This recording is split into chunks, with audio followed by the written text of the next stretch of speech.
All right, hi everyone, it's Sandra here. I'm here with the bin that I started with just 125 worms, and my goodness, I've resisted the temptation to add worms to this bin. I've been harvesting bins, and so I've been grabbing worms out of castings, and I'm like, maybe I should put them in here. Nope, nope, nope. I'm sticking with it, so I'm going to stick it through, and it's going to take some time because this is a big surface area for relatively few worms. And obviously it's had its moisture challenges because it dries out because of its surface area. You can see the worms are dispersed, which is a sign they are hungry.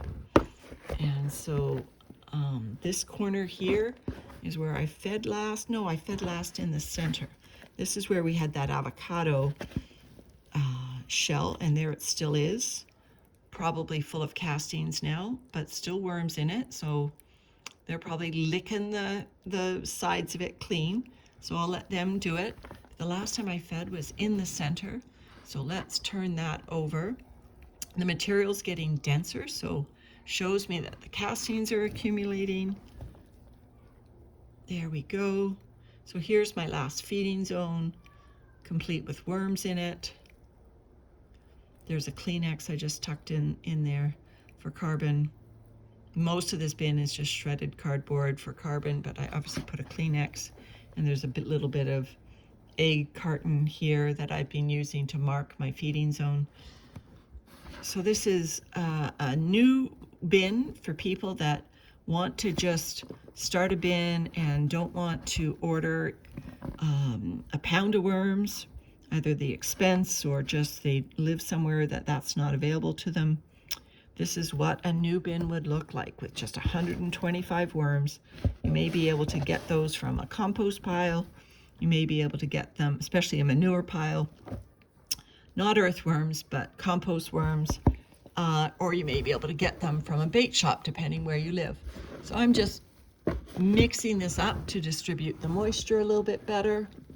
The corners tend to dry out. They're the ones that stick out from the bubble wrap. And there we go. So I've mixed it up. Now where am I going to feed today? I do believe these worms have multiplied. The coloration of this cardboard being a lot of yellow still makes it impossible for me to see cocoons. I'm not even going to try. If one jumps out and hits me in the face, I will know.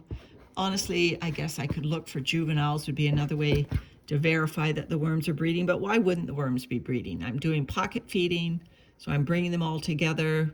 See, so when worms get together like this, they will breed. So, I know that they are feeding, and that doesn't look like too old of a worm right there. So that looks like a little one right there on my finger. So there's verification that this bin is breeding. So I'm not worried about that, but that shows you that my head count is going to have to increase. All right, so I think what I'll do is I'll feed in this pocket this time.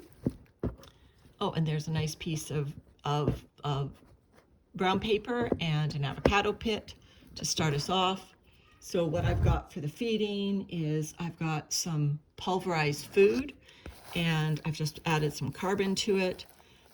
This pulverized food is I would say it's about 75 milliliters, or slightly under, that'd be about a third of a cup, maybe just over a third of a cup, maybe just over a third of a cup, and I will put it right here. So the other thing I like showing with this bin is that you don't overfeed. So that is enough food for this bin. They don't need a ton of food because there aren't a ton of worms in here. Making sure I'm getting the moisture out, because what they do need is moisture.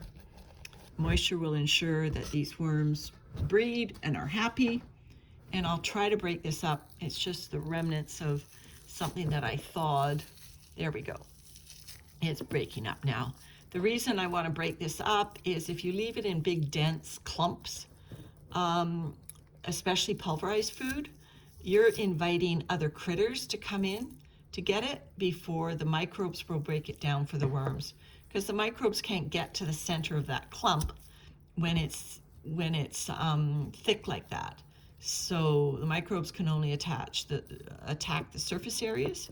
So by spreading it out like that, what I'm doing is allowing more surface areas for the microbes to attack, which means more surface areas for the worms to feed on, and less opportunity for other critters to move in. This bin is amazingly critter free. I did have some fungus gnats in here when I had my plant seedlings on the same shelf, but now that all the plants have gone out, no more fungus gnats, no more anything.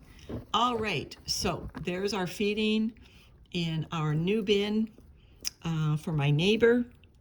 I guess I should call this Anne's bin because it's for my neighbor Anne. So there we go, Anne's bin. And I'll just level this out. All right, so that's what a new bin looks like. Slow and all right, everyone, take care till the next video.